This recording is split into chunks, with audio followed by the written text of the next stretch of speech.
everyone, welcome back to But First Coffee, where life begins after coffee. In today's video, I'm really excited. I'm going to be sharing wedding hacks with you guys. As some of you may know, I am engaged. I'm actually getting married in less than 7 weeks now, which is crazy that it's already here. So without any further ado, let's go ahead and get started with these hacks. Hack number one that you should do right when you get engaged is consider getting a wedding only email address. Email addresses are free, and in 2016, every one of your vendors is going to be emailing you contracts and due dates and information, and it becomes really hard to sort of sift it out. Consider getting a wedding only email so that all of the wedding information is just in one single place. Another thing you might want to consider pretty soon into getting married is setting up some sort of mood or inspiration board. Planning a wedding is 100% answering questions. So having a little mood board that you can sort of reference to when you're making some of these decisions really helps, and that'll make sure that on your big day, the sort of picture and style all comes together and is a nice cohesive look. Here's a simple trick that will allow you to open an envelope to check and make sure everything is inside there without ruining the envelope. Every person will have that moment of, oh my god, I just sealed this envelope, did I put the RSVP card in it? If you take an envelope you've already sealed and put it in a Ziploc bag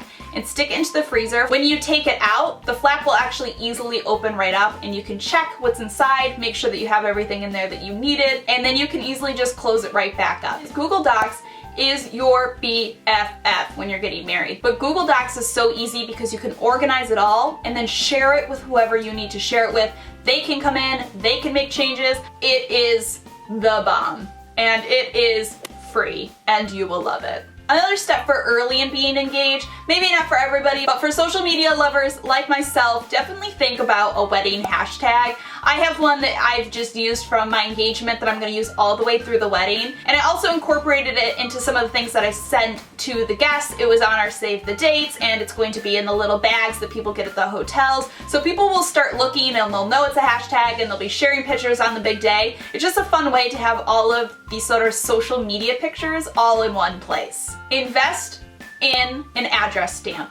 This is one of those little stamps that has your name and has your address in it. I considered it when I got engaged. You fill out so many envelopes when you're getting married. I've never seen so many envelopes in my life, and I'm seriously kicking myself for not getting a stamp or stickers with my name and address on them to save time when filling out all of those envelopes. A hack that I've really just learned from being engaged is don't be afraid to ask for help. I can be a little bit, not really like a control freak, but I'm very independent and I'm I can take care of this myself. But when you're engaged, what I've really learned, your friends and your family really want to be part of this process with you as much as you're part of it. So don't be afraid to ask people to help you out with things. You'll find that your friends and family are more than happy to help. Consider an online RSVP. Because one, I don't have to worry about chasing around those tiny little mini RSVP envelopes, which are the most adorable thing, but they're so small and I just imagine them all getting lost. But what's really nice with an online RSVP, the guest gets their own unique link and then they simply go to that URL,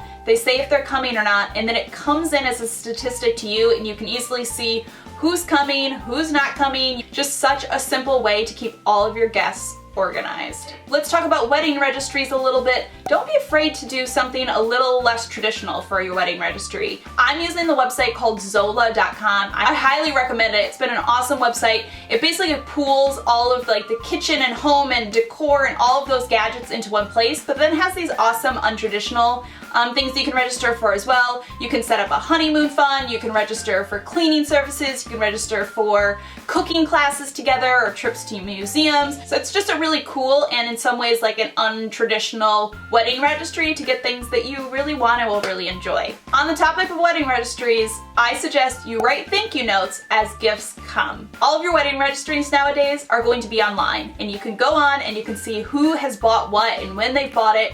And well, it ruins a little bit of the surprise if you go in once a week and see who has bought what and write the thank you cards out for these items as the gifts are sort of coming in. It means that when your wedding's over, you're not going to have to sit down for hours and hours and hours filling out a bunch of thank you notes. And if you're sort of writing just a few as they go, you're more inclined to really write personal, meaningful thank you letters to these people. Let's talk about the wedding dress. Consider getting your bra sewn into your dress.